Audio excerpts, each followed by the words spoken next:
Good evening, everybody. Welcome to the show. I'm your host, Mr. A, with my partner, Sally Sassong in the building. And this is the set 6145. Tonight, we're going to shoot from the hip. As my partner stated earlier, we had a guest by the name of Acori Honzo, who is an amazing artist out of Philadelphia. And due to some unforeseen circumstances, we had a call yesterday. He and we spoke at length, and we had to make some changes due to responsibilities on his end. We're hoping to reschedule him to come on the show ASAP. It'll more than likely be on a Wednesday, and we're just waiting to confirm. So as soon as we square that away, we'll have him on the show. So do you want to go in the green room so you could pick up the jack and speak to the gentleman that's in the green room? Or you good here? I'm good. Yeah. Salute to does he need to be called? Do you need me to talk to him? I would think, like, let him know, like, the rundown. Okay. So that we don't just, Okay. Cool. All right. Ladies and gentlemen, stand by because we do have somebody in the green room. We're going to give him the rundown. So, like I was saying, salute to Mr. Esteban Quiñones. I see you, brother. Don't forget, we're still waiting on you for the guns and butter. So everybody, if you're watching, if you're listening, Mr. Quiñones' business venture is still in the making. And I'm really excited about him bringing that to the set and us speaking about it because it is an amazing business venture. And of course, he's family, and the brother makes serious moves, and I respect his business acumen. So everybody, please, at some point or another, remember that in the back of your mind. Guns and butter is going to be something that you want to pay attention to in the very near future. Salute to my baby girl, Miss Brianna. I see you. You like the background? Yeah. A friend came through and put them together for me and Sel. So we got it up. It's a little funny, though, because when you roll them up and put them away, you get these wrinkles. So I'm trying to figure out a way to make it better. But we're also looking at studio space to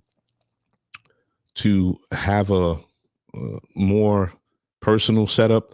So in the near future, hopefully we're going to have our studio space and be able to run the show out of the studio. Mr. Crespo, all the way down in Jacksonville, Florida. I see you, brother. How you doing? I hope you're well. Mr. Johnny Chavez, salute to you, brother. So we have March is jam-packed with guests already. Some great guests. We have AG the Coroner, who is a Brooklyn MC, who is, to me, in my mind, tremendous, has a great body of work, has worked with, amazing producers and other MCs. Excuse me.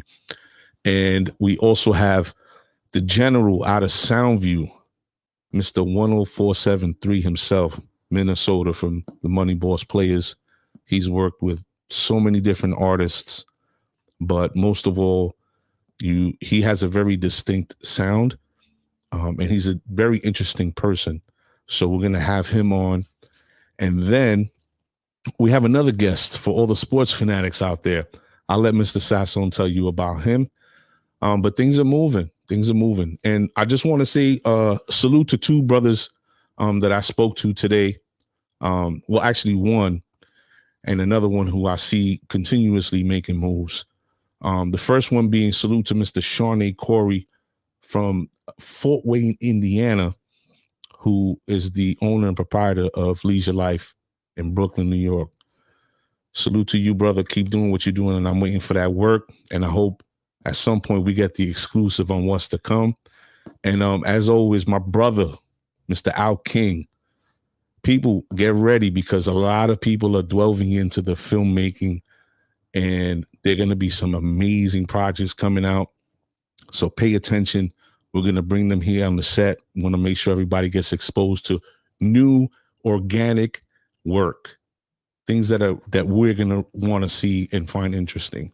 So salute to them, Mr. Shawnee Corey, Mr. Al King. I see y'all and appreciate the positive words. Sasson, you good? All right. Whew. Yes, sir.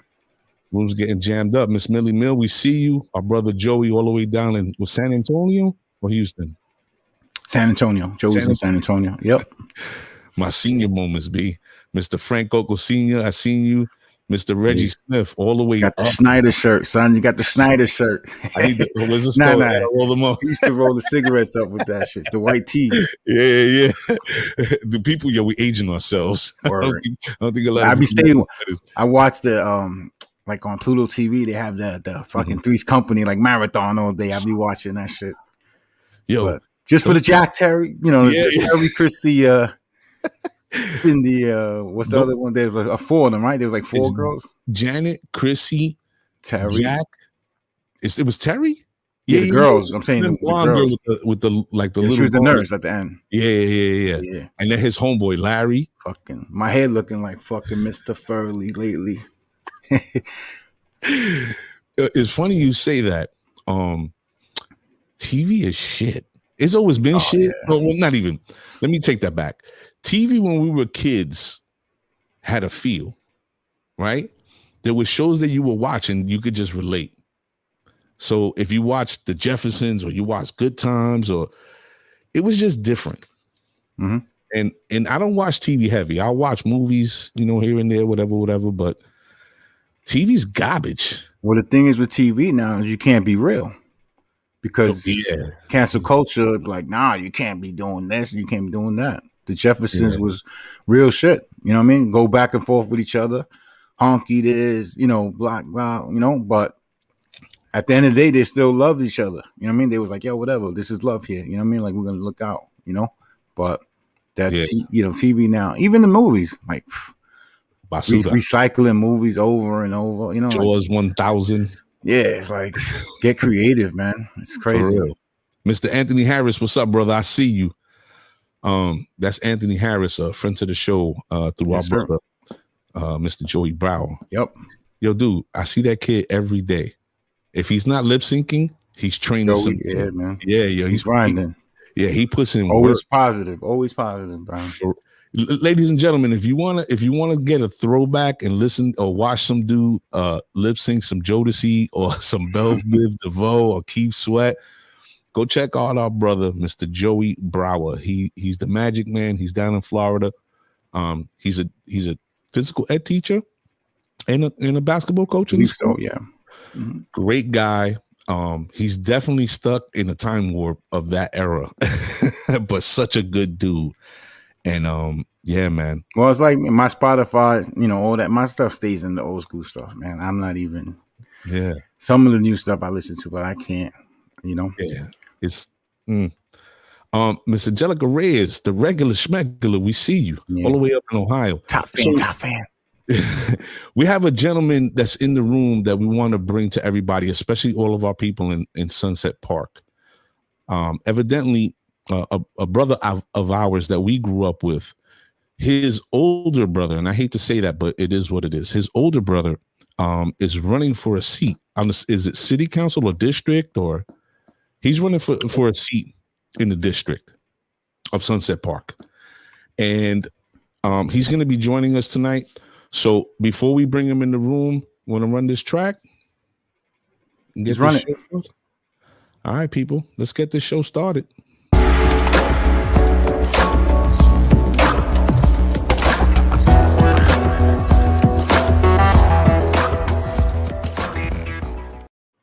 Good evening, everybody. Welcome to the show. I'm your host, Mr. A, with my partner, Sully Sasson in the building, Corona free.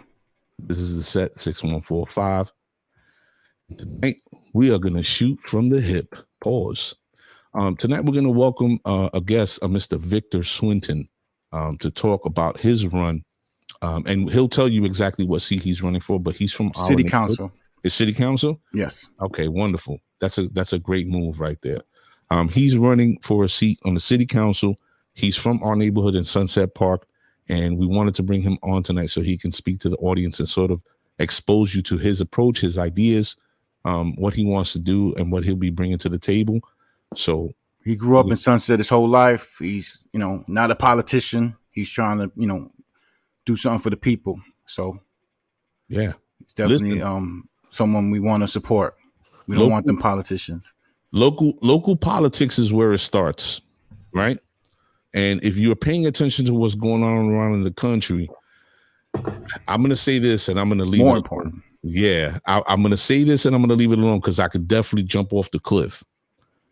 What you see is a segment of the population that is acting out of desperation. And they are not going to go down without kicking and screaming. So if you want to affect change, it starts at the ground level. And those experiences and time spent in the halls will then birth and bring forth change.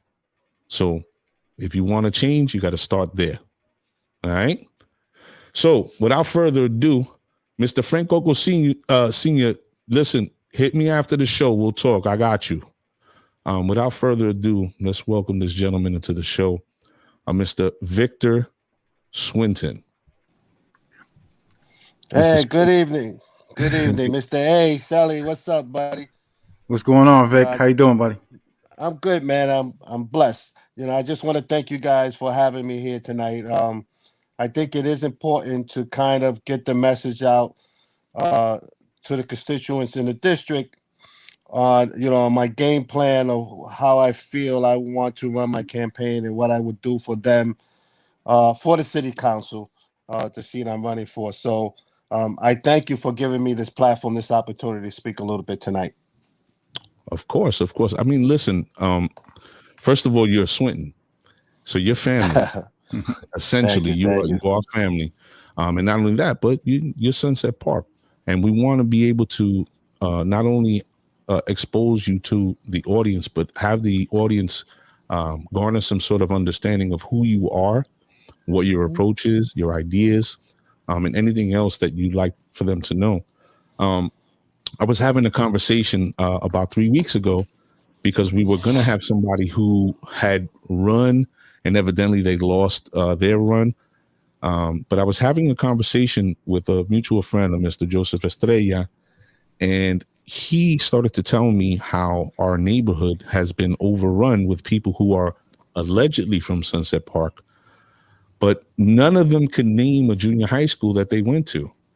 So how, if you could you tell the audience how these transplants and these imported foreigners are taking over and changing the face of our neighborhood? Is that something that you're aware of? It is. It's almost to the point that it seems like it's getting to the point of gentrification. Mm-hmm. But they are coming in. First it was from Manhattan to Park Slope. They moving down from Park Slope now to Sunset Park, making it difficult for those who've been here forever to kind of stay here, because whether it's the rents that are expensive, or the homes, the things are going up in the homes because things are getting outpriced here in this neighborhood. But they're coming and they're here. I mean, you look down at Red Hook in the back by IKEA. There's a lot of people back there, not from the neighborhood, really. Mm-hmm. Sunset Park, a lot of folks are moving throughout the district. Not really from Sunset Park, maybe here 10 years or whatever. So they are coming here. They're trying to make change. I think it's not, at least I hope it is, but I don't see them talking that much about the people who've been here for a long time. Right. So my thing is, I've been here in Sunset Park for 51 years, right? Wow. I know nothing else but Sunset Park. As a kid, talking about schools, I'll give you some schools: 140 on 60th Street, 105 on Fort Hamilton Parkway. I went to Dyker Heights, and then I eventually graduated from Fort Hamilton. Wow. So those are the schools I went to in the district, public schools. Right. At a point, I was working with my dad, and I tell you, my future and my thought in my life is I wanted to follow my dad and what he was doing for a living. But I wind up being like summer work. So a couple of my friends took the police test back in the 80s. I like to stay busy. So I took the test myself. And I got hired. Never in my life did I ever think I would be a police officer. If you're from Sunset Park, everybody wanted to be a baseball player, professional baseball player. So, but that dream for me did not happen. So I took the test. I got called, and I'm still doing it 37 years later. Wow. I enjoy, and I know we're having some difficulties right now with policing and communities, but I'm telling you, I enjoy dealing with people. This job has brought me to a point where I meet a lot of different people, and it's satisfying when you can help them through their worst times. Right now, like I said, we're going through some issues, and that's one of the things I'm running as my platform. People talk about defunding the police, and they're starting to change the way they feel about the wording now. Do we need reform in this police department? Listen, I would be the last one to tell you we don't need change in this police department. I would be the last one to tell you that. We do. And I do a lot of fighting from within the police department for our brothers and our sisters of brown and black skin, whether they're in the community or inside the department. So, but my goal is I want to build that relationship to be where we're able to coincide with each other, because we really need each other. I'm also and I don't want to keep rambling because I don't want to sound like a politician, but stop lying. Nah, right? No, but I'm also an adjunct professor at John Jay College, and I tell my students that have visions on becoming police officers that they are really the future of this department, and it starts from them also, that you got to treat people with respect. You just have to. That's part of your mission, to treat people with respect. And I let them know that when you're out there and sometimes you get into a little scuffle on the street and you're not able to get to your radio to call for backup, and you start hearing these sirens coming, somebody in the community made that phone call for you. Yep. So you can't paint your brush for the whole community that everybody's terrible there. There are some good people, especially in this district. I know people here personally, and there are some good people here. So, to hear people saying they're having issues with policing, it still bothers me, because Victor, I'm on both sides of the coin. Victor, let me jump in on something you said there about painting with a broad brush, and I think this is a great point for you to speak to. I think the PR campaign, or the people who run communications for the NYPD, have a very masterful way of manipulating that talking point of broad brush. And I'm going to explain to you what I mean. When we, people of color and black people specifically, are caught up in some sort of cop contact or law enforcement contact, right? Mm-hmm. Those examples of the people that come into contact with police are used, and they're foisted on the public as, this is who you are. This is how we're judged. This is why we treat and see you the way we do, because this, look, right? However, when the table is turned and you have a police officer who shoots somebody in the back 3 times, or the tables are turned and a police officer is caught choking somebody to death, they say one bad apple doesn't spoil the bunch, or, he's just, an outlier of law enforcement. So my question to you would be, how does that change? How do we start to have the people who are running communications kill that approach? Because it makes people, regular people like myself, it leaves me with a bad taste in my mouth, because I know that these people are not representative of who I am, right? But I'm judged for their actions. Listen, not only you, myself also, and I'm a little bit on their Right. side too. You know what I'm saying? So, Yeah. and you're correct. And you're correct. You know, we always, we always want the due process for the officer when something happened and it don't look good in the media. But when it comes to a citizen, that guy's always wrong. You know what I'm saying? And what it comes down to is either communication or somebody has to put pressure on the department to let them know that we're not taking this in this community. We're not taking it, and we're not going to stand for you coming into our community being over aggressive, treating our people with disrespect, and then you want us to, respect you. I always tell them, you got to give respect to get it. So we have to get inside this job and change, and it's going to be difficult. I'm not going to lie. I've been doing this for 37 years, and I'm still fighting with this issue. You have to change the mindset of the leadership in this job and let them know that you can't just come into neighborhoods of color and police it differently than you would do any other neighborhood. And you got to treat people with respect. So we have to be more aggressive with things in our message. And that's it. Listen, these protesters that have been going on, they opened up a lot of eyes with the police department. Trust me. They did. But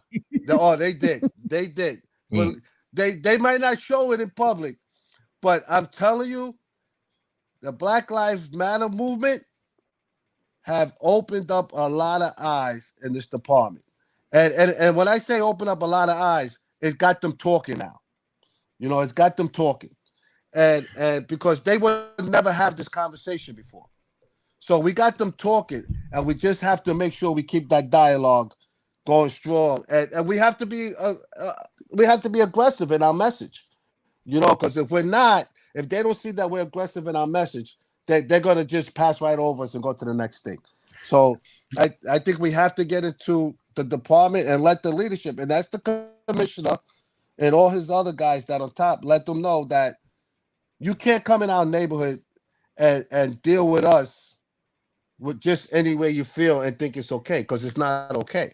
It's not. It's just not. Victor, so being on the job 37 years and now you want to run for city council, does it go hand in hand, or are you like, hey, you got to pick a side, or, are you walking on eggshells, or is it something that they're like, it's something that could work together? I'm never walking on eggshells. It is what it is. If a cop's out there being aggressive, beating up somebody, I'm going to talk about it. I do that now. So, and if the community's giving the police a bad rap, I'm going to talk about that also. But please don't get this construed. Don't get this wrong. If the police are not doing the right thing out there, I'm going to talk about it. Trust me when I tell you, I'm going to talk about it. I do it now. I was the president of a fraternal group of African American police officers for 8 years, and I did a lot of battling inside that department, not only for the Black officers on the job, but also for the community that's out there that we police. Victor, so in being so, how should I put this? I want to put this in the best way possible. No, of course. Let it out. Because I want you to really understand that.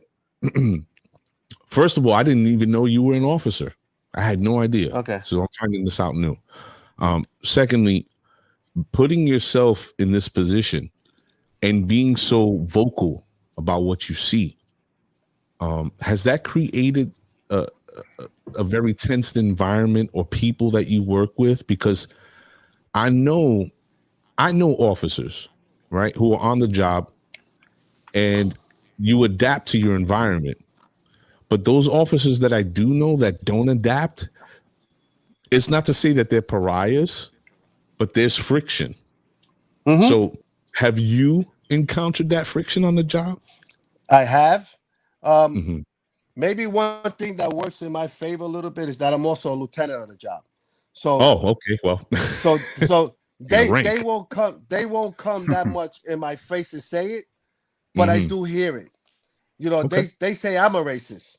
I'm a racist because I'm saying that they hit that black guy for no reason when they shouldn't have. You got 4 or 5 guys on him. Why do we have to hit him with a nightstick? 4 or 5 guys can't take one guy. You know what I'm saying? So now I'm a racist. No, would you have? And then because I do question, would that have happened in a white neighborhood? Well, we all know the answer to that. Well, but see, my thing is, you want to call me names, but you don't want to have the conversation. Right. Let's have the conversation. You know, maybe you'll understand where I'm at. And I'm gonna say, I think I got a lot of respect on this job because I do speak my mind, and I treat people fairly. But I'm not a guy who's gonna stand by and just say, "Yo, that's okay with me." You know, because I tell you something quick. The Abdul Luema situation, right, with the plunger. I used to talk to some guys in my office, and I'm like, this got to be true. Somebody can't make this up. So I'm talking to them, and they almost had me convinced, like this never happened, right? But when the officer came out and admitted that he did it, nobody wanted to have that conversation. Right. Nobody even apologized, right? No, they don't apologize. Let's talk about it. You wanted to talk about it then, but you don't want to talk about it now. Let's talk about it. Bro, you said you grew up like going to Diker and stuff like that. So in Sunset Park, there wasn't many, colored, black families. It was a few, right? There was a lot of Latinos, Boricuas, Dominicans and stuff. And did you face over racism, like going to Diker and stuff like that through the Italianos and stuff? And did you face it in Sunset? At that time? No, Sunset was like family. I didn't face it in Sunset. I have no problems in Sunset Park. They thought you were Dominican. They might have. They might have. But Diker, I got chased a couple of times from Diker. And it's a shame because with Diker, no matter where you're running, you're still in that neighborhood. Yeah. You know what I'm saying? So it's a shame that you have to fear for your life while you're trying to go get an education. And you wonder sometimes, where was the police on that route? Because we used to take that 14th Avenue or 13th Avenue route to the bus stop. So there should have been cops along that route just so that the kids, because we were kids, right, are able to get on the bus to go home. Yeah, that's about 13 years old, 14 maybe. Yeah, man, sure. It was. Trust me, I didn't want to go to Diker. I was looking at John Jay or Persian or something closer, but unfortunately, I had to go there, and it was some situation. It was scary, man. It was scary. Listen, the most amazing thing I think that I've gotten from our conversation so far in the first couple of minutes is that, first of all, I didn't know you were a police officer. Second of all, your approach and your honesty about who you are and what you see, I can appreciate. Because as you said, even in situations where, things are questionable, when you find out the truth, there should be a conversation. Because absolutely, in those conversations is how we connect, one, and two, how minds are changed. Solve it. Yeah. You know what I'm saying? And healing. Because now you'll understand, like, yo, look, we not lying. Look at Amadou Diallo. They hit him with like 44 bullets. They moved the trial. Yeah, they moved the trial out of New York City to protect those police officers. That wasn't correct. But I like that Victor not only is honest about it, but he's making it a point to say, hey, this is something that we need to address. And it's something if I'm seated, I'm going to bring to the forefront. Amazing. Absolutely. I hope sort of trying to keep our neighborhood intact, which is an uphill battle because you're battling the real estate lobbies, and there's a lot of money there, and that's a very, very difficult thing to do. Go ahead. It is, but a lot of those developments that come through the neighborhood have to come through the city council member.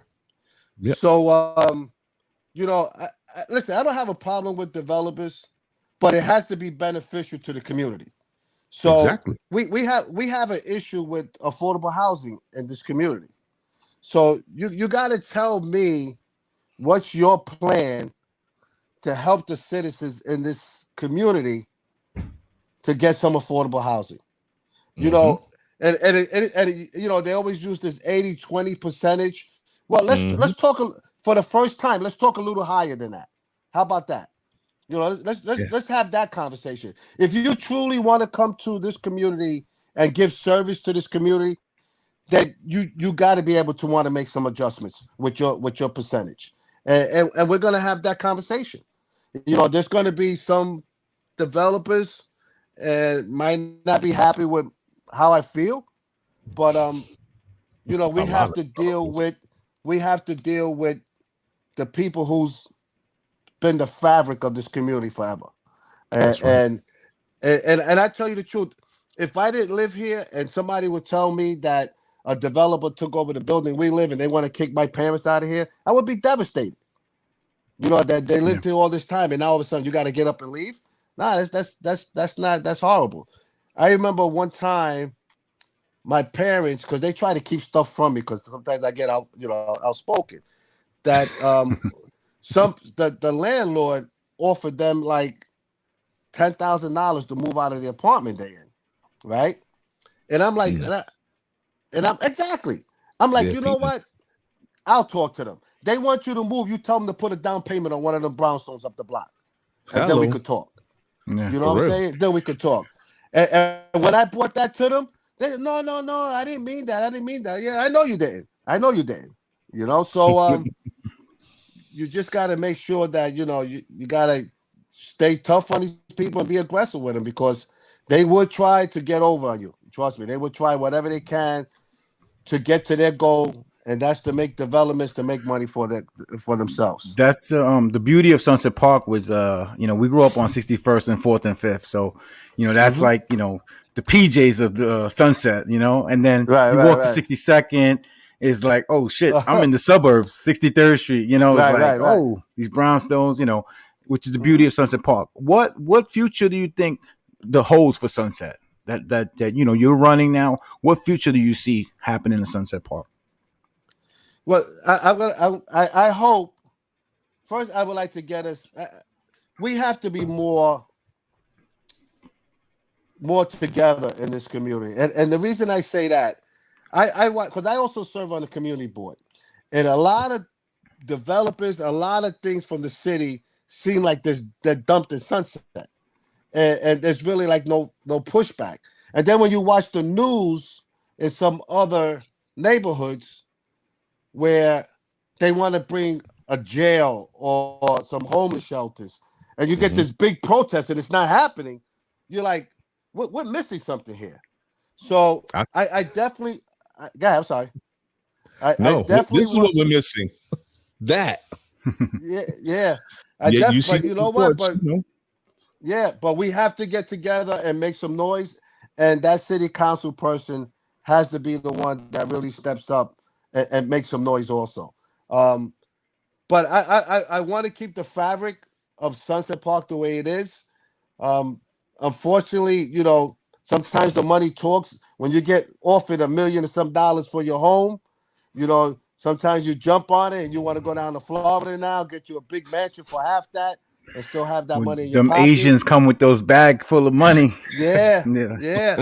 But we just, it's hard to try to tell people don't take it, but we really got to try to hold on to what we can here, and hopefully I can communicate that to the people, that listen, this is home. This is home. For me, 37 years, I could have took my pension. I could have left. I'm not leaving Sunset Park. I'm telling you, I'm not. Wow. So it's just getting the people to understand that this is your home. This is where you grew up.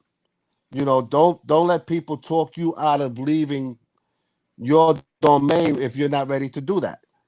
So I know it gets difficult because of the money, but if we could get that message across to people, and try to get some more affordable housing here and all that other stuff, I think we'll be okay.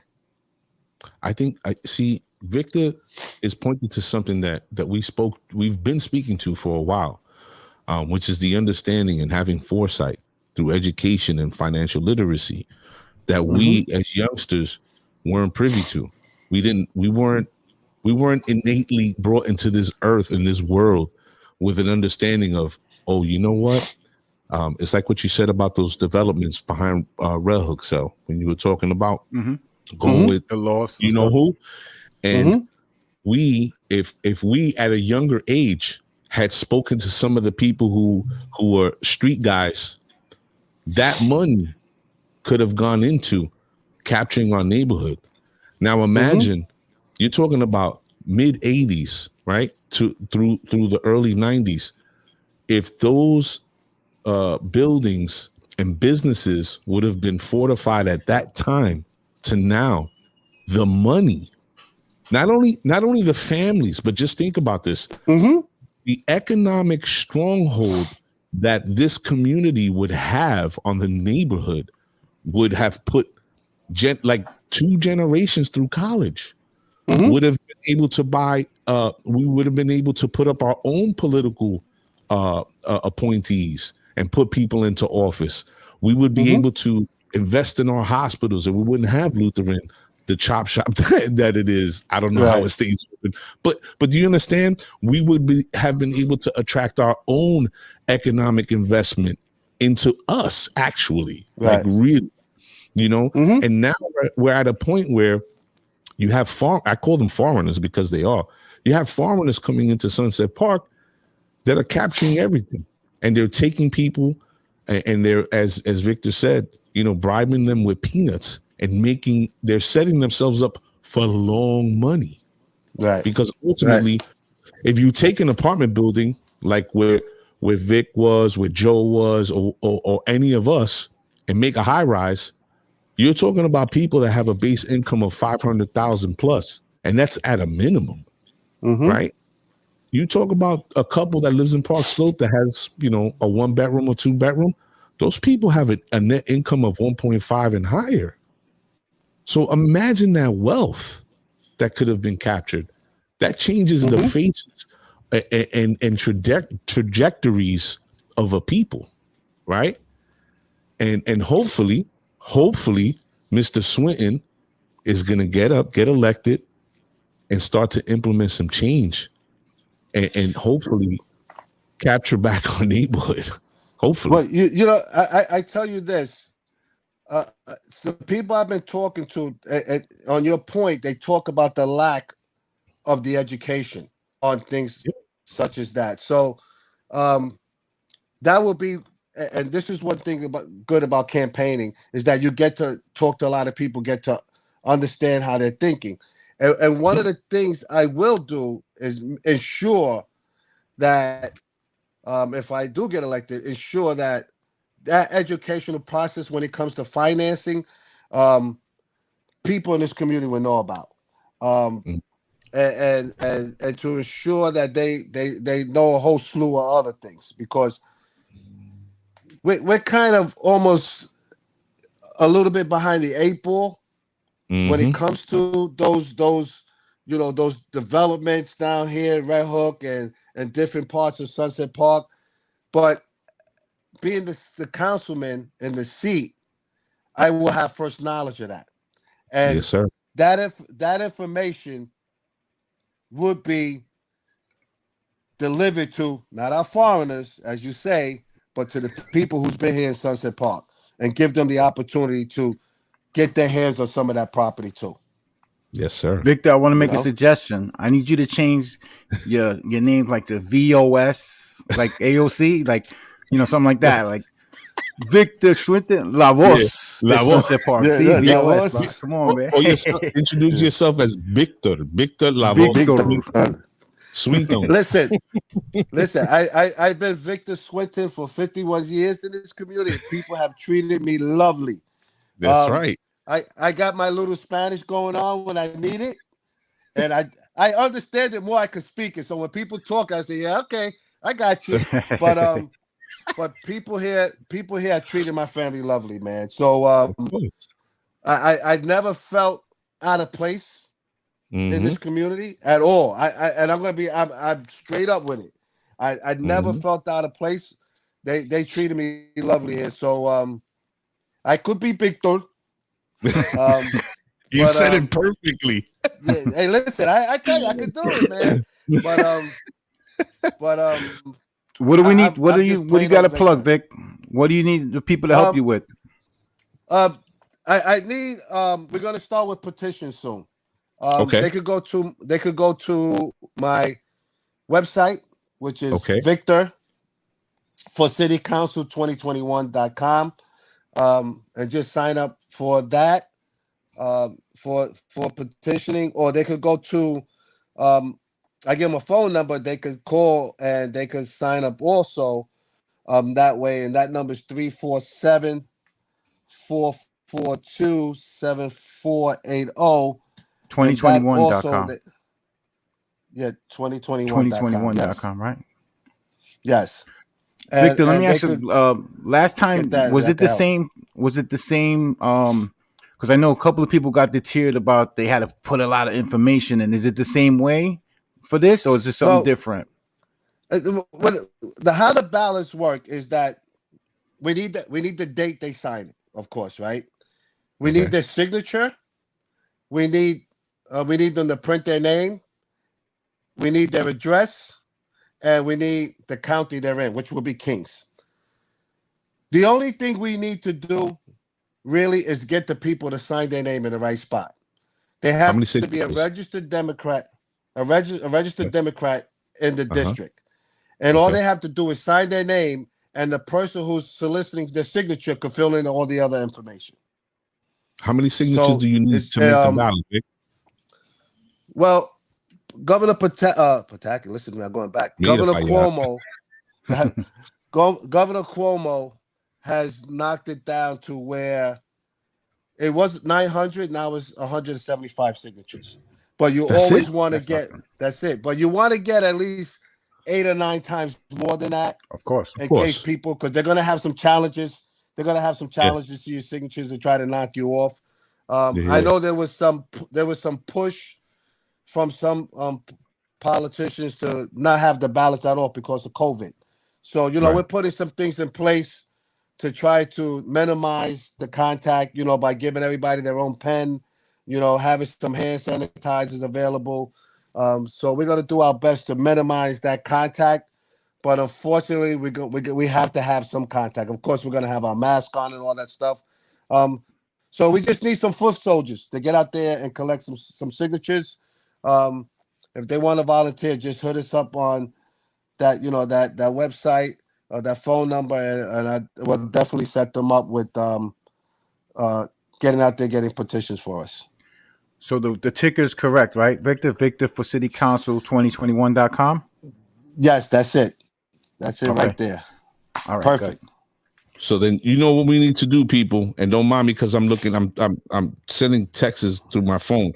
What we need to do is get 1,000 signatures. We need 1,000 signatures. We don't need 175. We need 1,000. We need to be over the top of the signatures. We have to get on every page and start soliciting people and get them to the website and get these signatures going, because we need to get Mr. Victor Swinton on the ticket so that he can run and change things for our neighborhood.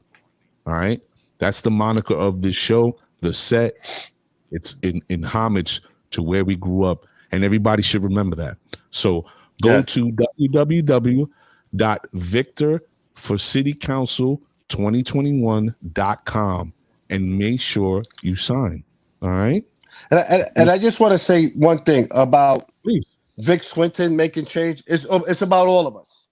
Right. It's about all of us. So definitely, I'm going to be looking to get this community and every community in the district engaged in making decisions about how things are done in this district. It's not just going to be my decision.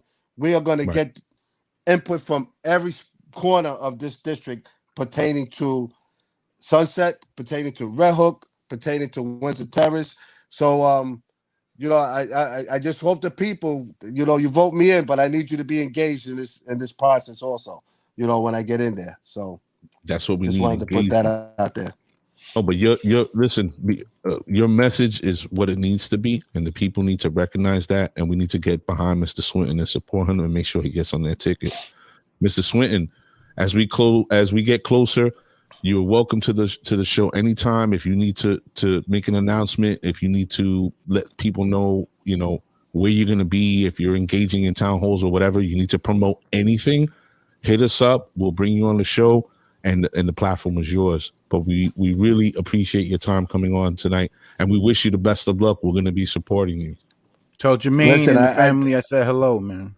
I definitely will, and I thank you all, man. This is these podcasts and these shows like this are important because they hit the locality. You know what I'm saying? Yes, so even though I heard you shout out somebody in Ohio and all the other stuff, but this is perfect. So I want to thank you. Anything I could do to help you guys, you know, to keep this going, because this is much needed in our community. Local information is always a plus. So I thank you very much for the opportunity. I thank you for the time. And you know, guys, keep it going, man. Keep it going strong. Appreciate you, Vic. Man. We appreciate you, Vic. Good luck. Thank you. We'll be I appreciate it. Thank you very much. Thank you. Woo! Wow. Yeah, man. Really crazy. Yeah. He's running for office. Yeah. That's what's up. Good for him, man. No. Yeah, for sure. And you listen, for everybody watching the show, we're gonna leave the ticker up. If you're not still in the hood, if you're still connected to people who are in a neighborhood, whatever the case may be, make sure you reach out to them and let them know that Mr. Swinton's running. Vic is from our neighborhood, born and raised.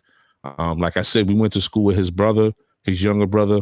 Vic went to school with a lot of the OGs that come to the show. You know, it's important that we get people like him into the lower rungs of government. Local government is the way things happen, right? And Sally, you didn't tell me he was a cop. Surprise, motherfucker. Hey, you with that Dexter shit. Surprise, motherfucker. He didn't tell me he was a cop, but you know what? I appreciate it because he's one of those guys, right? He's one of the guys that go in there and stick to their guns. If I would have told you he was a cop, you would have had Nah, I wanted to listen. Malcolm X when it came out. I wanted to listen to him. You know, I can appreciate that. You can see he's being real. He's not just saying it. This is who he is. And I'm sure those guys on the job are like, don't leave Vic alone. Leave Swinton alone. Don't fuck with him. Yeah. He's very, I'll tell you, he's 6'4", you know, 260, 270, you know, he's very intimidating. No, you know shit. How Jermaine was what, 6'2", like 13 years old? Jermaine was 6'4", 220 at Jesus 16. Christ. Wow. Excuse me. But has a great message. He doesn't look like he's pulling punches, you know, and I think that's the most important part of it all, that he stays genuine, you know, with who he is and maintaining, right? So that he can make the necessary changes that we need. It's just the truth. So, man, salute to him. We're going to leave the ticker running. Like I said, everybody go to Victor for City Council 2021. Yeah, I put 2020, right? I know. I was like, 2021.com. Make sure you sign the petition to get him on the ballot. We wish him Vic the best, and we want to make sure that, you know, somebody who really is from the neighborhood goes in there and makes the changes that we need. So go and support. I mean, I just, you know, like he said, it might be hard to stop that train, you know, it might be hard to stop that train right now, because it's like, you know, they're rolling, and that's all over Brooklyn. And, you know, I remember working the bus, and the L train went down, and I'm like, where the hell are these Caucasians going? You know, like, and it was a whole different world, man. I was like, this wasn't like this years ago.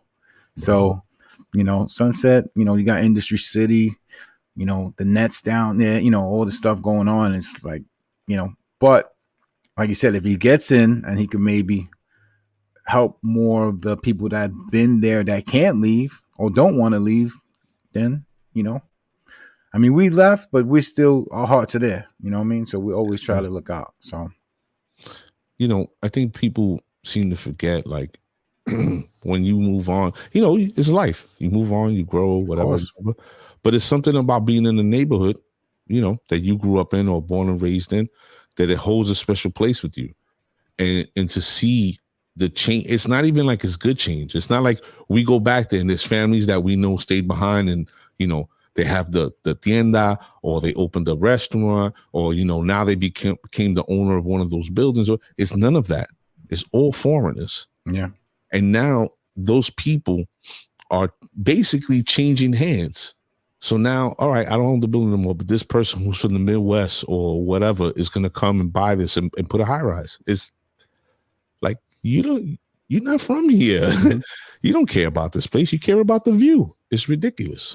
I was by Maimonides the other day, and there's on like 41st and 10th, I think it is. Mm-hmm. There was a garage there, a lot that we utilize sometimes. Like if the lot was packed, they would drive the cars out. They started doing valeting the cars over there. Okay. I drove by the other day with my sister, and I was like, fucking high rise. Really? Condo. Yeah, I'm like, what? And I'm like, they must have made soundproof glass, because the train, you know, the L's there. Yeah. I mean, I'm going to pay that much money for that apartment or whatever. I don't need soundproof. But I was like, man, look at this place. No, they like that. That's authentic city. Oh, the train? Yeah. Waking you up every 10 minutes. That's good. You know, it's funny you say that. I had read a story last year about this neighbor who moved into an apartment in Harlem.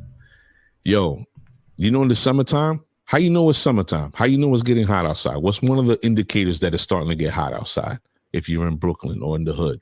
One of ice cream truck. Exactly. Yo, son, it's 8:30, 9 o'clock in the middle of June. Big perm. All night. All night, right? All night you hear the ice cream man. Yo, she called the police. Yo, tell this dude to turn his music down. The whole hood went nuts on this chick. Like, yo, who the f are you? Right? Mm-hmm. In Bushwick, there's a part of Bushwick that has like almost like a centro, where it's like little Puerto Rico, and they have fritura and they have music and you could buy the patele making machine. There's like all these little stands. I forget what it's called exactly. But then you have the record shops, and they, you know, Saturday morning, 10 o'clock, the music's blaring. You hear side from blocks. Right. Yo, y'all got to change this. This is our literally, like, this is our neighborhood. What, like Knickerbocker over that way? Yeah. Like, we're going to force these people out because this is our neighborhood now. Like, what? I'm not fucking leaving. For real. I'm not leaving. I'm not fucking leaving. It's crazy how things change. But on another note, this guest is going to be joining us the week after next. I hope. Yo, Mark. Who the hell is that? What was that? Okay. The week after next, this guest is going to be joining us, and he just dropped this album. First of all, if you're a hip hop head, you need to cop this. Just hands down, you need to cop it. Okay. Second of all, take a look at the album art. Now, this artist, this producer, is somebody who I've been a fan of for quite some time. I've gotten to know him a little more personally. We've had lengthy conversations. He's a stand-up dude. There's so many layers to this gentleman, but when it comes to the music, he's just something that has a very distinct sound. And me saying that, it's almost like an insult because the shit is like super creative. but me listening to him over the years, I could almost somewhat identify like, oh, that's a Minnesota track. But it's called Once Upon a Handshake. And again, check out that album art. It is crazy. He has a lot of joints on here, a few appearances. You got Lord Tariq. If you're hip hop, you know who Lord Tariq is. Eddie Chiba's on here. Like, this is a crazy album. So for all my hip hop heads out there, make sure you join us for the show. It's going to be a good look, but go check out Once Upon a Handshake by Soundview Zone, Minnesota, from Morning Boss Players. It would have been nice to get that artist we spoke to as a nice prelude to those guys, but we'll see what happens. For real. It would have been, it's crazy. He would have been our third artist. We've had AJ, we had El Viajero, Adrian, and then he would have been number 3. And it was crazy because I don't even think about it like, oh shit, we've had 2 artists on here already. Oh, number 3. Bugged out. No, I was talking about the guy who was in the group. Which guy? Guy that was in the group. Oh, guys. Oh, talk about old. Yeah, I know. Because you remembered it and you're bringing it up all fucking like out of left field. Oh, the artist, the guy that's in the group. What? I'm talking about fucking the cover art, and you're talking about some dude. I didn't put 2 and 2 together. Music. But you're talking right. about music. Music. Guy. Yeah, you're right. Fucking guy. Yeah, hey, let me hit it. I need ginkgo. So we did have a surprise guest lined up. And of course, these people, listen, let's talk about that now, Sal. Let's talk about how funny motherfuckers are. I find it amazing that strangers, there's some people that I haven't even met physically, that I've had digital relationships. That's the best way I know how to put it. I've had digital relationships with them, and they've shown me more support and more praise than people that I actually know. It's crazy. I don't understand how people are moving these days. Oh, Titi said it. My aunt said it. La Marqueta. That's the place in Brooklyn. I find it weird how people move today. Like Coco was just saying, yo, I need one of those hats. Right? Robbie, the OG from the neighborhood, the football, softball, every sport legend. Yeah. He was like, yo, put me down for one of each. Our boy Ray from out west, the first post, yo, I sent you bread. Esteban Quinones, another one, yo, I need that camel joint. It was like 6 people.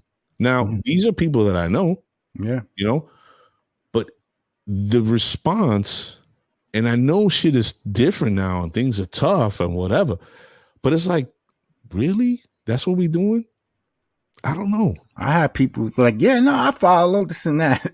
And I check the page and I'm like, no, you're not. But I don't say nothing to them. I'm like, all right, that's how, that's the type of time you're on. It's cool. Whatever. Like, I know what time I'm on and always been on. So that don't change. Yeah. I think I said it like a week ago. There's always somebody that's not doing shit going to tell you how to do something. And in the constant, I'm sure you get it too. Oh, you should do this.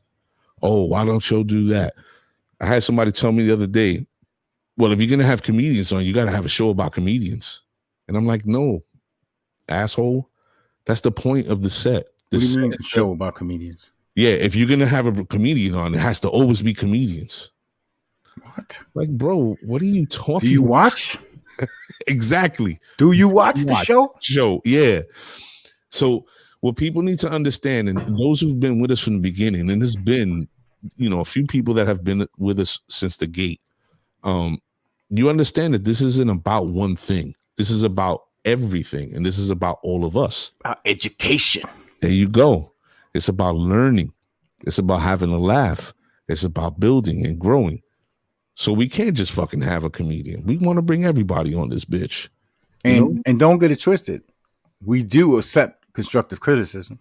I accept it all the time. If that feels going to help the show, if feels going to help the show, why not? Why wouldn't we? We got to improve every week. We got to improve every day. That's right. That's in life. And when I hear those things, it just, it makes me laugh. It's like, yo, how is it that somebody that I've never met is like, I'll give you an example. There's another chat room that's very popular right now, but you have to be invited to do it. It's called Clubhouse, right?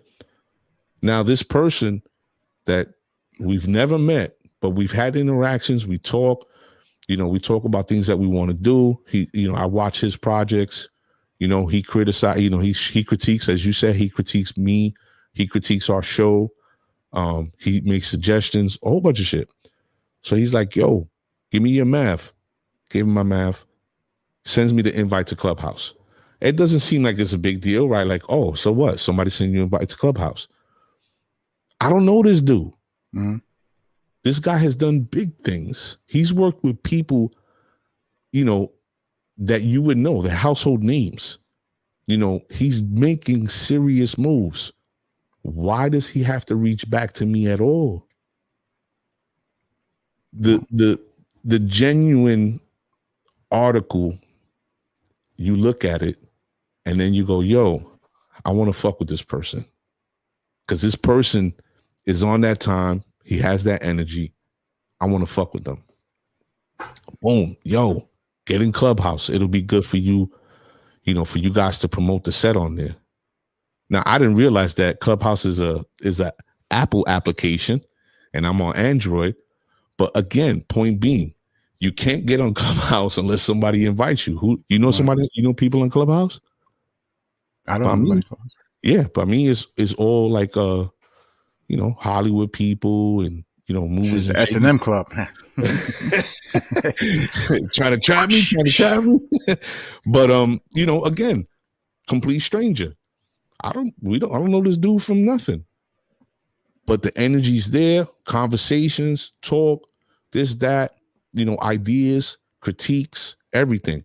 Yo, E, get on this. You and your man need to promote the show in Clubhouse. I was like, all right, cool. Meanwhile, motherfuckers I know all my life, I haven't seen them in this room.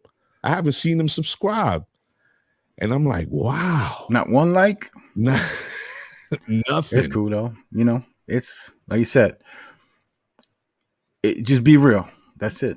You know what I mean? Be real. I know Louis Rios was on the other. Yeah, I don't like your show. I know he's joking, probably. You know what I'm saying? Because I know him. He's a nut. But you could tell me that. And it's not for everyone. I'm not everybody's cup of tea in life. I had people like, yo, you're not my cup of tea. I'm like, good. That's okay. You don't have to speak to me. It does not make or break me. Mm-hmm. You know what I'm saying? I live my life. Like, I mess with people that mess with me. That's it. I fucks with people that fucks with me. I say it that way. But, that's, keep it moving. Like we said, we reached out to this artist. Hopefully he sees, it's the real deal. If not, whatever. You know what I mean? Like, we're trying to put them in the platform that they could speak their truths. And and like we do ours. So we're in the media. We're not into who's side, picking sides. We're into doing the show and producing a good show. And I would think that this artist, and not to shit on him, but just let's be real, because the communication was definitely there. We sent the link like, yo, this is what it is, blah, blah, blah. And I really wanted to speak to this artist because I think that he gets a bad rap in that everybody wants to hold on to one portion of his life and they don't want to get to know him, right? Everybody that I've seen bring him on their platform is about bullshit. And he's told the same story like 30 different times. 30, well, not 30. I'm not going to say 30 different ways to make it seem like dude's a liar. But I'm just saying, like, he's changed it up a little bit, but it's the same story. Right. Like, same premise. I think it's like, why do you care if these gentlemen can't resolve their issue? And what is this discussion you're having with this guy doing to change that? Nothing. All you're doing is, I want to bring this dude on my platform so I could hear him tell the same fucking story over again in hopes that it'll get clicks. Right? When in reality, we wanted to bring him on the show because we want to know him. We want to know the person. We want to know where he is presently, right? what he hopes to do in the next whatever 2, 5, 10 years. Is he you know if he's a dad? I have no idea. That's another thing I want to tell you. Yeah. You know, are you a father? No children? Do you want to have children? Can you have children? That's a little too deep, right? Yeah, it's personal. I don't even ask if they have, well, it is what it is. You know what I do? And I get scolded. Presentao, coño. She's like, yo, why are you asking that? What you don't know if they had an accident, can't have babies. And I'm like, yeah, but unless I ask, I ain't gonna know. I'm sure if I want to know, if I'm curious enough to know, I'm sure people watching the show want to know. But I digress. We wanted to bring him on so that he can show another side of himself. Because again, I think he gets. You think he gets a bad rap? I think he gets a bad rap. Well, I think it's how do you say it? It's kind of like, I don't want to give away too much, but it's kind of like just don't fuck with him. You know what I mean? People are like told don't fuck with them. Like, you know what I'm saying? The lights out on him. Like, yo, yeah, like nah, stay away. And then people look at it like, oh, I'm gonna hurt myself. I'm gonna hurt my cause if I do go. You know what I mean? But then who goes out? See, we were talking about this. Everybody's talking this positivity shit and love and light and we got to be good to each other. How is this dude who's a part of history still to this day being shit on? Like I've seen upon his disappearance, I've seen 10 dudes in the business beef with each other, not talk to each other, threatening each other with violence, threatening to kill each other, to now 2021, they all friends. Mm-hmm. How do you explain that? Well, it's going to probably take, I don't know which side it'll take, because from what I understand, the side that lost in that essence of it was willing to come to terms with, all right, I'm good with it. So if the other side is not willing to do it, that basically won, how do you, how's it going to get fixed? You're saying unless the winning coach is like, yeah, you know what? Let's just end this. You know what I mean? So what you're saying essentially is that the people who won, who are on the winning side, are like, I'm not taking my foot off their neck forever. Never. You're never, ever living. That's how I think. You know what's crazy about that? That same faction was trying to put their foot on somebody else's neck that was in that. And now, even beefed, or as I understand it, I think threw hands with the person that's connected to that. And now they cool. We might as well be talking that fucking Ishne, Ashne, Ushne. That's that shit they used to talk in school, the girls. Like Ishne, Ashne, Ushne, Ishne, Ushne. Like what? That fucking language. They made up their own language. Everybody's like, who the fuck are they talking about? They used to call it pig Latin. No, it's bullshit y'all made up. Yeah. It's not pig Latin. You don't even understand each other. One word in that shit. The set cup. Yeah. Oh, yo, check it. Spin it. Put it. There you go. There you go. Yeah, we got the 32-ounce joints. There's some I didn't put pig Latin. There's some that I didn't put up with the hats, but I'm gonna put it up too. And bear with me. Hats are going out. Things have just been a little shaky with me. Whatever. The hats are here. They're going out. And just sit tight. I got everybody who's reached out. Ray, Mr. Quinones, Robbie. When you get me that bread, and whoever else reached out, I got you. He's good for it. Don't worry about it. Just get the hats. You're gonna go to fucking St. Croix to his restaurant over there. For real. But yeah, it doesn't make sense to me because again, do a show over there from the fucking water. You think it'll work? I think it'll work. Yeah, I think it'll work. His restaurant. For real. What's it called again? Oh man. Damn. Anybody on here? No Robbie Liguillo spot. Was it La Reina? No. I didn't know he had a restaurant. Yeah, dude. Yeah, he got a spot in St. Croix. Oh, yo, okay, that's the video he posted. Mm-hmm. Yo, Yeah, boy. Wait. Yo, we're making OG. that trip. Once shit opens up, we're making a show out there. Yo, OG. Not even. We could ask Stone to get at him, but we could just reach out to Robbie on our own. He's on 2 steps. Remember 2 steps back in the day? I know. I know. That's dude. Let me tell you something. Rest in peace, my brother Tato. I know. I love you. When I saw Stone at his funeral and he recognized me, it threw me for a loop because I was wild. Like you were in the circle heavier than I was at that time. Mm-hmm. But he was like, he called me by my first name, and I was like, oh shit, he remembers me. I was bugging out. That club was amazing. I remember I was telling him the other day because he posted. I think I posted the Tyson fight. It was Douglas, yeah. Mm-hmm, and Robbie was like, "Yeah, I remember too." They didn't remember us. They didn't believe me that he lost. Yeah. And I was like, "Yo, I remember I was with Tato, R.I.P. That we was going 2 steps that night." And then and I was like, "I can't go out. I'm disgusted." I was like. But that club turned into another spot. I think he sold it, and they turned it to another spot that was popping a few years ago. Dominican spot. And, You're right. I was like, oh shit, this is 2 steps. Yep. People, if you're just joining the show, I'm your host, Mr. A, with my partner. Sally Song in the building. And this is the set 6145. Right now, we're going back into history, talking about memory lane. 2 steps. 2 Steps was a club owned by the OG. And since we were sort of like, we were family, basically, from the hood, they would take us to the club and we would be in the club. It was crazy. That was a nice spot. That was a real nice spot. The first person I went to 2 Steps with was Bam. And his brother, R.I.P. Mm-hmm. Man. All right. So what was the point? Robbie. Yeah, we gotta do a show out there, brother. Yeah. That would be some. I'm sure he'll be good with it.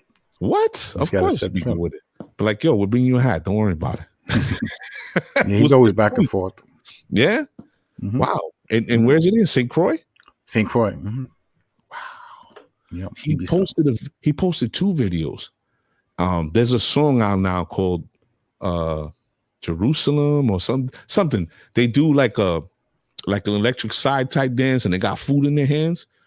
My wife, yeah, but that's what I'm saying. He's like, I'm watching the video and I'm like, wait a minute, this dude is down in the Bahamas, so he's in the Caribbean. Fuck, he's doing down there? No, yeah, he got the spot. He was on the travel one night. I was watching the Travel Network, and he was on there. Like, no, the spot was there. They were like, people were looking at his house, his luxury home, and and they were like, oh, we're gonna go here to eat, and I was like, oh shit, I record it, send it to him. Yo, spots on there. Yeah, Clyde Frazier's always out there because Clyde Frazier got a lot of property out there and restaurants and no, I don't know if he got a business, but he got some type of business out there too. Clyde, it's like I always see him. That's what's up. Yeah, we'll interview Clyde in St. Croix for real, right? Swishing and dishing the set. Yo, dude, you just gave me an idea. Not doing a show, yes, but I'm just saying what kind of show and who, you know what I mean? We would definitely have to do a Robbie show. Like, yo, listen, we're gonna come down there. We're gonna do a shoot for the restaurant, and we're gonna speak to you and make it a profile of Sunset Park legend coming and doing his thing and whatever. But then we have to have a guest. Like, yo, listen. Oh yeah, no, we work it out. We talk about it. We talk about it. Wow. Hold on. Let me hit it. That would be heavy. How they say heavy duty. Mm-hmm. Back to that conversation. I don't understand why like, what did this person, we talked about it, but what did this person do that you just, like, it don't make sense. It don't make sense to me. Even with the conversation that we had that you were like, oh, this person was going outside and doing, mm-hmm. how do you, unauthorized items. Mm-hmm. That still doesn't, that doesn't make sense to me either, And then what happened to the rest of them? I don't even hear about any of them. No. And then the other team that won still uses the stamp. That wasn't your idea. Mm-hmm. That's but that's yeah. It's like, follow the money. But that's like real life. Like how many like how many people like what does it take for you to squash a beef? That's what I want to ask everybody. Like if you haven't spoken to somebody, you was cool with somebody and now you ain't talking to them. Are you still not talking to them? Or you like, nah, you know what? Let's be bigger people and squash this. Like how does that, you know what I mean?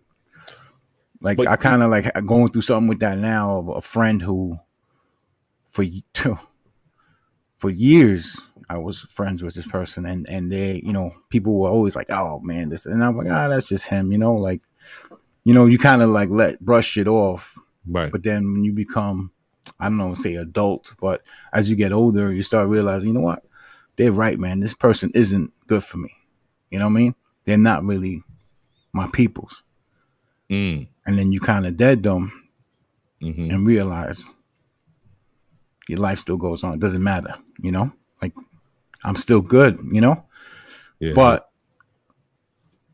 you know, parties like, damn, we got so much history. You know what I mean? Like, it's tough. Yeah.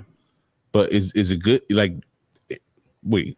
Salute to Gregory Younger than Hill. I see you, brother. That's the thing. What's the history? What's the forgive me? Yeah. What's the history?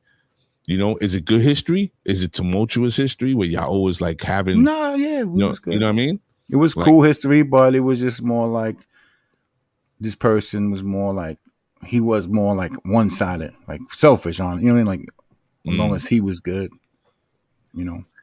I can't see you saying that people have a tendency to be in your life for what they can get or take. Now, the way you usually come to understand who these people are is when you start giving them the treatment that they're giving you. And as soon as that happens, here comes the rechaza. Like, nah, son, you trying to get me. You trying to, yo, that's all you. Yo, I'm always here for you, dude. What are you talking about? Yeah. Right? So I think that I would have to say it depends on what the beef is. Like, you steal from my house, we're not friends. Like, I don't care how long I know you. Right? You violate, disrespect, you know, there's levels. Yeah. You know, it's all about, you know, what the issue is. Yeah. You know? People go for years not talking to each other over bullshit. But at what point do you say, like, yeah, what would it take for these two? What would it take for these groups? Who's in the, you know, sometimes you get tired of being the bigger person. You know, you're like, yo, I'm tired of being the bigger person. I always got to be like, let shit go. Like, you know, and you know, I kind of was at that point, like, you know what, we cool, like not hanging out and stuff. And then he did some selfish shit again, and it wasn't even till he was like a good friend of mine also who like recently lost someone, and I was just like, you know what, he's just a piece of shit about himself, and I'm out. Yeah, you don't do that. Yeah, so wow.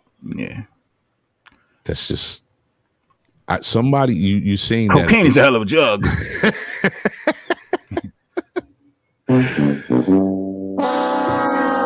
You saying that, and it brings back rest in peace to our brother Tato. Tato was a really we're gonna end this show with this because I think it speaks to a lot of people's spirit. And I was having a conversation with a mutual brother of ours about the temperature of people right now. So Tato, at one point when we reconnected, you know, things weren't in a good place for him. And I was able to extend my hand and help him, which I did, no question.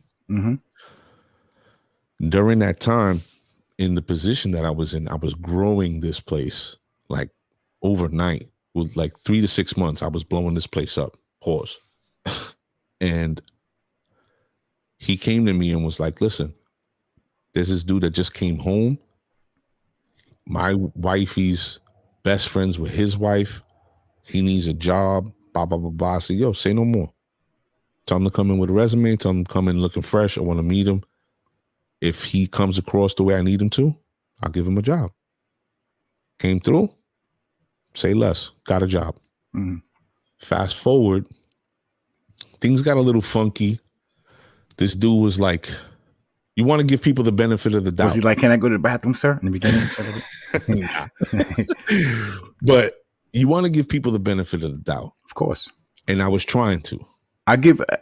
Sorry to cut you off, No. but I always I tell people all the time, listen, I might not be everybody's cup of tea. People are gonna say this, say that. I say, judge me for me the same way I judge you when I meet you. You know what I mean? Because people always, oh, this person is this and this person is that. All right, let me judge that. Let me see. You know what I mean? Because you might be the foul one. Mm-hmm. You know what I'm saying? So I understand what you're saying. Go ahead. So fast forward, me and this person were doing other things. I don't want to detail it too much because then it just becomes whatever. But anyway, and then, unfortunately, our brother passed away. Now, in that moment, no, I'm sorry, I take that back. During that time, he lost his dad. Now, the kid that was working with you, Tato's father passed away, and I mean no disrespect. This is just a story about our brother. I don't want to dredge up any memories or anything, whatever, but this is, I called this person that he came to me for and got a job for, who just came home from jail. Mm-hmm. And I said, yo, listen, because they were in that space, right, not talking. I said, yo, listen, I know shit isn't good, but just know my man just lost his pops, whatever. Me thinking that I'm going to give this dude an in to man the fuck up and be, demonstrate a bit of character and maturity, right. Pick up the Jones and be like, yo, I'm sorry. I heard you lost your dad. Are you okay? To bridge the gap. This motherfucker, this dude turned around and told me, yo, son, without missing a beat, so what? People die every day.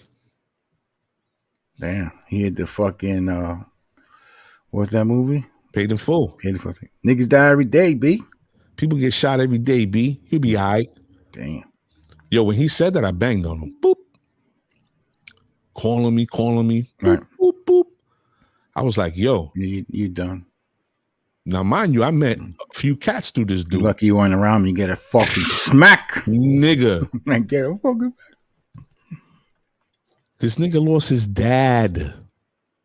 And if the person that put himself out on a limb for you, if you could treat them like that, what you do to me? You understand? Absolutely. Now, I met other cats through this dude that I still fuck with to this day. Good dudes. What happened? Time goes on. Fuck this nigga. Yo, son, nigga's a user. Calling me up just to come through for birthday parties. Yo, make sure you bring my kid a gift type shit. Showed his ass. Showed his ass. Showed me who he was. There is no reconciling that. And on top of that, his wife came to Tato's funeral. He didn't. So that's people, man. Yep. That is people, man. They I did one baby shower. I heard little gossip of the complaints. I was like, fuck that. I ain't never do a baby shower again. I'll pay for everything. Fuck everybody. Fuck out of here. People just POSs sometimes. Yep. But again, it's levels. We could fight about some shit. And depending on what it is, of course, like I may feel a way, you may feel a way, whatever. Sensodyne. Super, extra, right? But at the end of the day, when you're left alone with your own thoughts and you can hold yourself to fucking account and be like, yo, I know what I did in the situation. I got to own it. That's what, to me, there's nothing worse than somebody that never is wrong. That's to me, that man or woman, if you never wrong, wow. You're just, you better look in that mirror and be like, not that. Don't point. Be like this. Special. What you doing? Because There's just people like that, and I see it all the time, like sports or this and that. I'm like, yo, this guy always post, or they only post shit that they're right about. Like, yo, I fucked up. You're right. I didn't think that was gonna happen. Changed my mind. They're legit. Whatever. Like, But to me, oh man, that shit. That's a bubble. You never wrong. Oh, horrible, man. You can't. Let me tell you something. People who tell you the truth, those are the motherfuckers that care about you.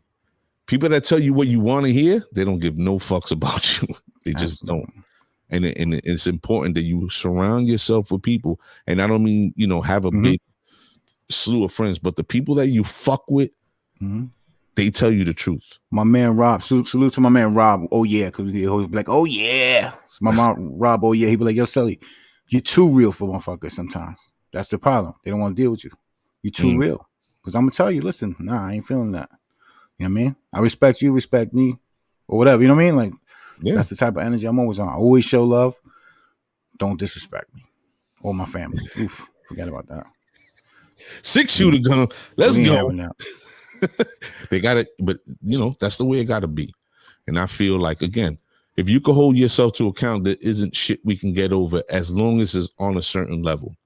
And like you say, you disrespect my kids, my family. That shit is out the window. Yeah. And even if, let's say they do, and some shit happens, you're never going to look at that person the same. It's never, I don't care what you tell me. You'll laugh with that person. You'll joke. You probably have a drink, but you always be like, not him. Nope. But those people that make it, a lot of them are surrounded by those people. And they cut off the real people. Like, nah, I want these people around me. You know what I mean? And just like when you was making fast money, let's go out. We popping bottles. We're doing this. Now shit is dry. It's like, oh, damn, my phone line is not banging no more. What's going on? Shit is dead. No more clubs. I'm in the bar now only. Yep. I'm in the green aisle. Fucking, what was that shit called on 57th? Oh man, you just fucking $2 shots and shit.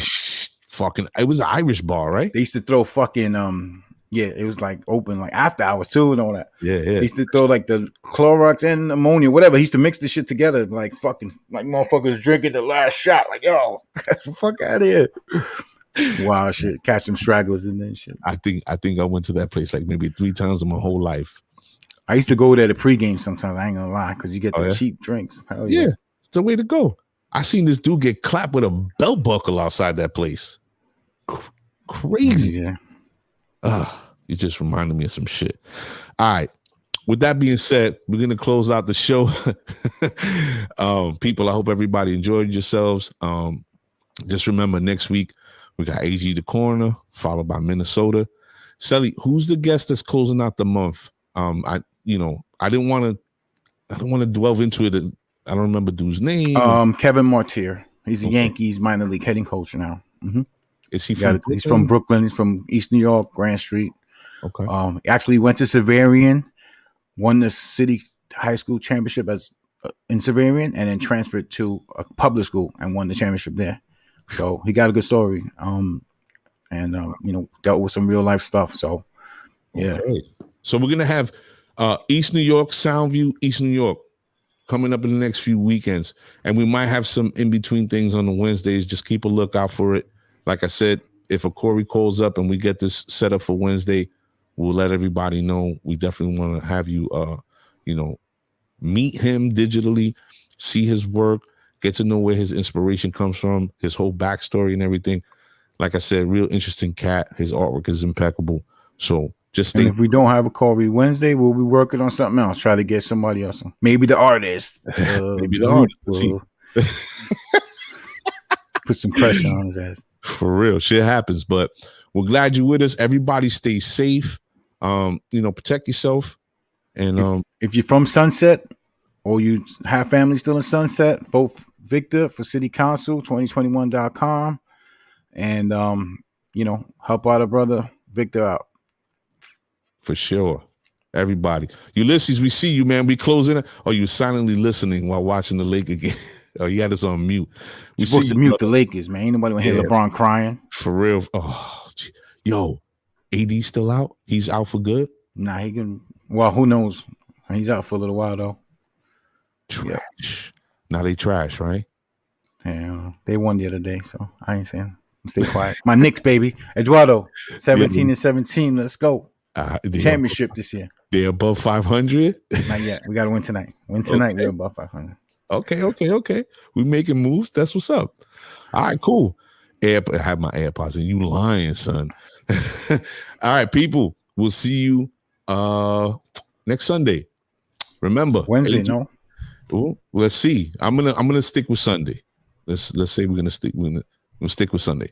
AG the Coroner, East New York, Brooklyn. Stand the fuck up. If you don't know who he is, get on YouTube, pull his stuff up, examine it, let it marinate, and come check us out on Sunday. He used to work with Action Bronson in them, right? Action Bronson. Him and Mayhem had a group called the Outdoorsmen. If I hope I'm making that distinction correctly. They had a group called the Outdoorsmen. Him and Mayhem used to throw tracks. And for me, I like him. He's dope. He's that golden era rapper. He had a joint with Coogee Rap. You know, he's put out a lot of smoke. So we're gonna have him on that night. I hope everybody can tune in for that. It's gonna be a dope show. I'm gonna battle him. Yo, freestyle. What's up? Yo, you should call him June. Have him battle June. Yeah. Jordan Panama. Yeah. The original. Jordan Panama, the original. For real. Yo, rest in peace, no? Reggaeton. Yeah, rest in peace, no? Wow. The original reggaeton, playeros. For real. Ulysses, you remember that? When June and Jordan used to battle back in the day? Spanish rap? Wow. Jesus. We was ahead of our time, kid. Man, you just made me feel real fucking old. Jesus. All right, let's get up out of here. People, keep watching the show. And we'll be here Sunday. All right? We out.